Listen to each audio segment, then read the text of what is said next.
Good afternoon, we're back. We're gonna spend a few minutes with Agla Kessler. She is a candidate for Sergeant of Arms. Sounds like it's a two-person race at this point in time. And is that election on the 1st of March? That is correct. Yeah. And do you know everybody at the table? I don't. Okay, well, we'll start with some introductions. Hi, Wendy Harrison. I live in Brattleboro and I represent the Wyndham District. Great, very nice to meet you. Nice to meet you. Hi, Irene Runner. I represent Chittenden North, which is Milton, Fairfax, Westford, Essex, where I live. Excellent, nice to meet you. Brian Collmore, we do know each other. Yeah, And Senator Russ Singles, I'm in the Essex District, which is 25 towns in 3 different counties. So we won't name them all. On the one that I'll forget the one, and that would be the town that's watching today. oh my goodness. But we have over here. I know Linda. Hi, Linda.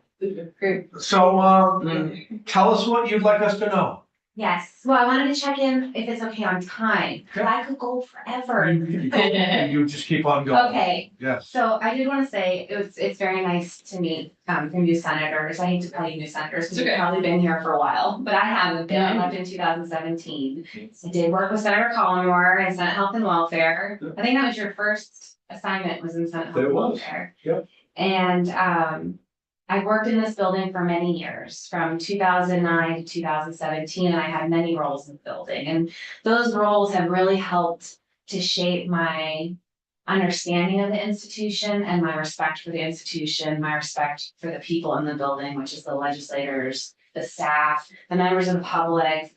I'll never forget this one day where a woman came in to testify in Senate Health and Welfare, and she hired a babysitter so she could come in and testify, or actually just to listen. She was just listening. So there's all kinds of people that come to the building, and it's very important for each of those people, those persons, to feel welcome and to feel safe and to feel like they know where they fit in. And that's true for members of the public, and that's true for legislators, especially new legislators who don't know the process, they don't know where to go, they don't know where to sit, and it's, I'll say, our job as staff, even though I'm former staff, to help people feel comfortable. So I'll start by saying that I'm applying for the position because I understand the institution, I respect the institution, I care about the people, and I care about the building. And I have lots of close relationships with people still. Even though I haven't been here since 2017, I've kept in very close contact. I would call it a community that we built in that time, and I've kept in close contact with many of the staff, many of the legislators. And those relationships were forged in projects and trust and respect, and I maintain those relationships today. So some of the projects I've worked on, State House construction projects, we fully renovated the 40s, the committee rooms for some of the House members upstairs, and worked with the state curator and the state architect with that. Space planning, space continues to be an issue, security training, Linda can tell you about that. Security has come a long way since Janet became Sergeant at Arms. She's significantly transformed the office. Before Janet, committee assistants, it was really up to ourselves to figure out what to do if it was an emergency. So it's come a very long way. And I was a part of that planning. Public hearing planning. So many of the committee systems that are in place today, I worked in every committee room in the building, including this. I worked with Senator Benning before. These are all chairs of institutions, Senator Flory before that, and Senator Hartwell before that. And I think it was Bill Scott before that. Yep. And I worked with all of them in every committee room. So those, like I said, that those roles in the building really gave me a deep respect for the building. But I did want to talk a little about what I do currently, because I haven't been here for a few years. So Linda, if you wouldn't mind going to the next slide, please. So I am the Deputy Director for the Office of Professional Regulation. And Senator Collmore, you probably know this from your government operations days, but it's a unit within the Secretary of State's office. So I report to Sarah Copeland-Hanses, who used to be the chair of House Government Operations. And our team has 40 members, 40 staff. And I'm the deputy director, so I support everyone. I have my own team that I directly supervise, which is a nurse, a pharmacist, a docket clerk, our office manager, and our chief licensing administrator, who's in charge of inspections, pharmacies. I should have started by saying what OCare does, but we regulate 51 professions, engineers, acupuncturists, nurses, dentists, pharmacies. So that's the team I directly supervise, but I support the whole team, including prosecutors. So when a professional behaves unprofessionally, they investigate and prosecute. So we have prosecutors, we have investigators that are sworn, some of them are sworn law enforcement agents, and they're out in every corner of the state investigating and interviewing witnesses, complainants, respondents. And we have budget people, policy people, it's 40 people, and I support that team with the director of the office.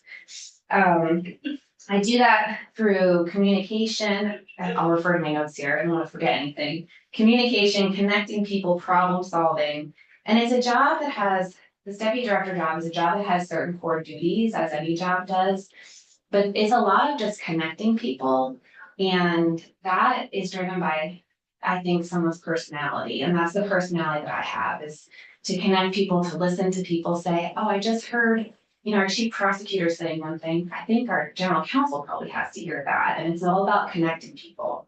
And the culture of the office is facilitated by that personality, and I think that is so true for the sergeant at arms role, that it's about connecting people, it's about facilitating. And the culture of that office will take on the personality of the person that's in that role. So I think, Linda, we're ready for the next slide, which is, and I'm gonna come back to my time at here at the State House, and I hope you don't mind center angles, I did Fine. use your photo there That's fine. to demonstrate one of the things that I worked on. It's little, but it's, you know, it's all about making things more professional, is the legislative portrait.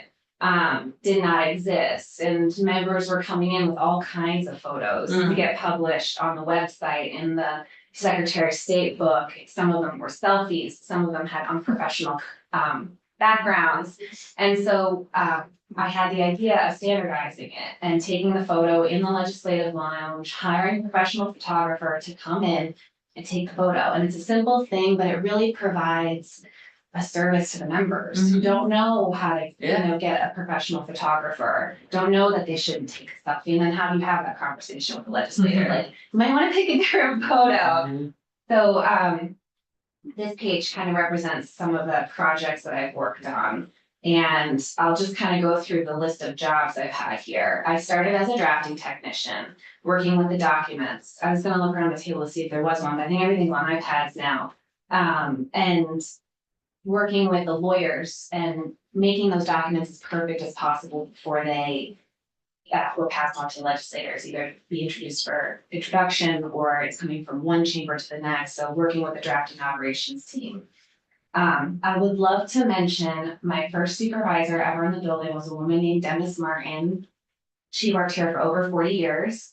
And she taught me so much about respecting the institution. I'm not sure she even met many of the legislators face to face because she worked in the back office. And nevertheless, she had such a deep respect for the institution. She taught me about patience, to be a good listener, to be prepared, dedication and selflessness. Dema sacrificed a lot to do that job, time with her family. After that, I became a committee assistant and I was in Senate Health and Welfare. And I learned there, that's my first time kind of really working with the members in the public part of the building. And I learned how little time legislators have. And kind of using senators as an example, you're going from your morning committee to your afternoon committee. Constituents are contacting you in the middle of the day. How do you return their call? How do you call home and like check on, you know, the sick dog or whatever it is? It is incredibly limiting on your time. And Senate Health and Welfare used to meet at 8 in the morning, and I don't know if that's standard now anymore, but 8 in the morning, and we run all the way until lunch. And then Senator Ayer would never leave her chair. She would just sit there and eat her lunch and meet with people. And then she'd go to her afternoon committee. And I just admired her dedication, and she still found time to call home and check on the sick dog or whatever it was. But Senator Ayer really taught me a very valuable lesson, which is you treat every person that walks into the committee room like they're a guest. And it doesn't matter if they don't pay you the same respect back. They're coming into that committee room because they have something to say, or they think there's something they need to hear, and they might not know how the process works. So slow down, teach them about the process, and they might just start to trust the process by slowing down and telling them where they fit in. So then after that, I became the supervisor of committee services, and that's when I really got to know Linda Lehman. Sorry, Linda, I can't help but call you out. I think there were 20 committee assistants at the time, and not much has changed. They're still seasonal, still no benefits. I think the Yeah. pay has increased a little bit, but hard fought pay increases. And I always call this committee assistants the central nervous system of the building, because they sit at the computer and they might not be listening, but it's not because they're not interested, it's because they're doing a million other things. They're contacting other committee assistants in the building to ask, do you have lawyer so-and-so? Because we need them down there. They're planning the agenda for tomorrow and the next day and the next day, and then all of a sudden, they build this beautiful agenda that's anchored around one person who has the hardest schedule, and that person cancels, and you have to rebuild the whole thing, and that all happens very quietly in the corner over there. I have a deep respect for community assistants. Then I became, when Janet was elected to Sergeant at Arms in 2015, she was the Deputy Director of Operations at that time. And when she was elected, I was appointed to her role as Deputy Director of Operations. And so up until that time, Janet had been my supervisor, or in my chain of command. And I mention that because I credit Janet as one of my mentors, someone who's taught me about professionalism and patience and communication. I've seen her in the role of Sergeant at Arms. I admire what she's done. She's transformed the office, and I credit her as being one of my mentors. So Deputy Director, I guess I'll come up here for a second and explain some of these projects. So on the left-hand side is a committee page, is your committee page. And this is a project that I developed with our IT staff here at the legislature. Everything was paper, stacks of paper like this, and it was the job of a committee assistant at the end of the day to organize it. If you had a good one, a good committee assistant, organize it, file it away, and each day pull out just the folder you needed. No web pages. If you weren't in the room to get the document, you did not get the document. And I think some lobbyists were paid just to sit in rooms and get documents. So they could bring it back to their client and say, look, I did my job, I got the document, and now it's all online. And that was me and one other person from the IT department, or a small team from the IT department, that came together and built the first committee webpage for House Healthcare. And that has now been rolled out to every single committee in the State House. And it's hard to imagine the legislative process without these web pages. And there's a lot that goes into how you sort it by bill, by other document, by witness, by reports and resources. There's all kinds of ways to sort it. And it is the committee assistant that's sitting right there that does it all, tags it with the right data. I also put a screenshot of the website because we had a major transformation of the website.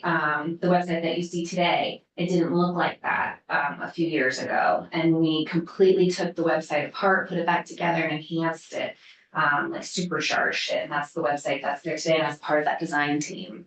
Can't see the text, but that's a legislative calendar right there that says what days the State House, what day the session adjourns or convenes. Crossover days will start to populate on there. Budget addresses will start to populate on there.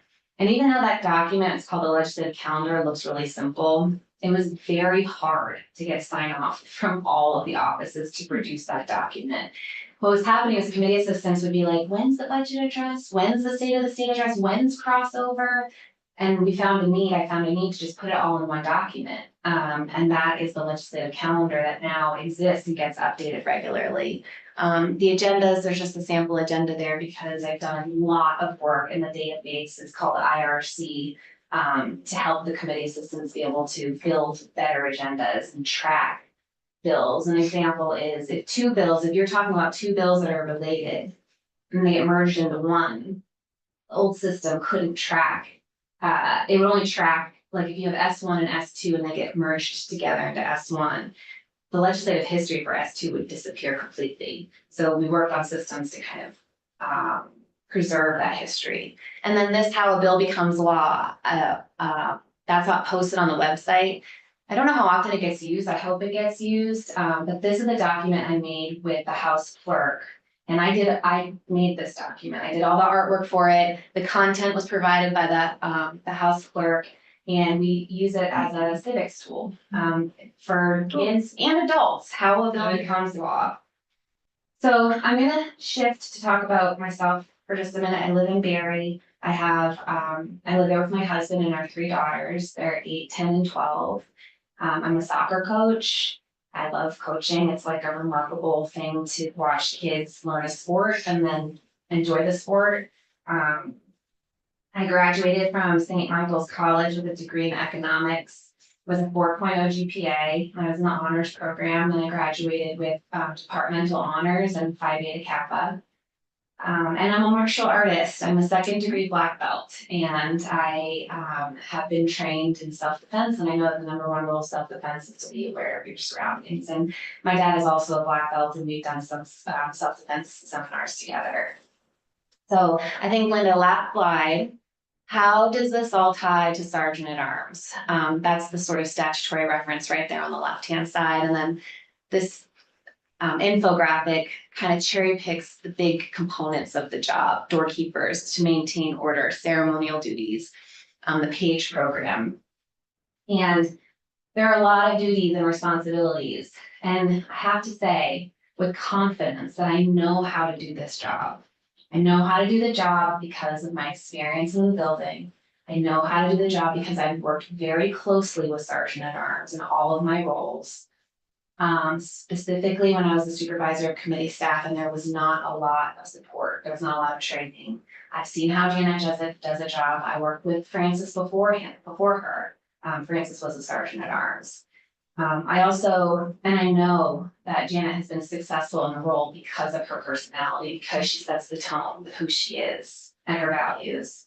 I also understand the role because I'm studying it, in preparation for this. What do I know? What do I don't know? And so I've met with as many people as I can, the state curator, the Capitol Police, legislators, staff, the directors of the office. I'm talking to whoever I possibly can, and everybody is accepting my invitations to talk so that I know what's changed and what's remained the same. And what I know, the key issue still exists, which is security is a key issue. It has been and it always will be. I know that the Capitol Police are recruiting for a chief right now, and so they'll be getting a new chief and a new Sergeant at Arms all at the same time. And I know that there is a concern about the uncertainty of that and losing Janet right as there is a significant transition in the police unit. They're also, I think I mentioned this, that they are short for staff, so they're also hiring 4 police officers at the same time. So the officers, Sarah and Officers Truhan, really deserve some credit for fulfilling the duties of the office with such a diminished staff. Space is an issue. The State House you're quickly growing out of it, and there's meetings being held off-site.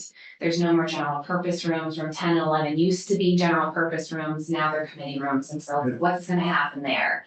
And these conversations started a long time ago, so there are scenarios, there are proposals for how to move forward. And the next Sergeant at Arms will be responsible for that. And then there's the page program, which is amazing and wonderful. And those pages are just a breath of fresh air. And I was in the hallway the other day and I ran into one and I said, "You used to be a page, didn't you?" She was like an adult. She was like 25 years old. She used to be a page in this building. They love coming back. They remember what those days were like when they were a page. But the page program is changing because there's more and more kids getting rejected. There's more and more kids applying, which means that there's more and more kids getting rejected, which is not good. And paper isn't being passed as much as it used to. There's less and less pink mail. So there's less work for them to do. So how can the page program sort of evolve so it's still kind of providing a quality experience for the kids?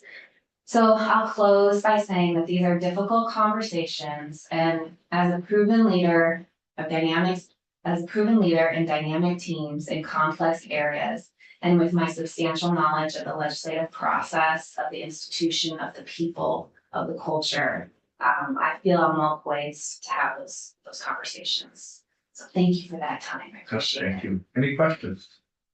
I think so. Well, I think you've got a very thorough, explanation of why you want the job and what you've done to get yourself in that position and. Very impressive and I very much appreciate you coming in, very much. Thank you And very we much. want to wish you the best of luck. Thank you. Appreciate it. Okay. Well, Thank you. Yeah, very nice to meet you. Nice to meet Yeah. you. yes. Thank you, Linda. Okay, committee,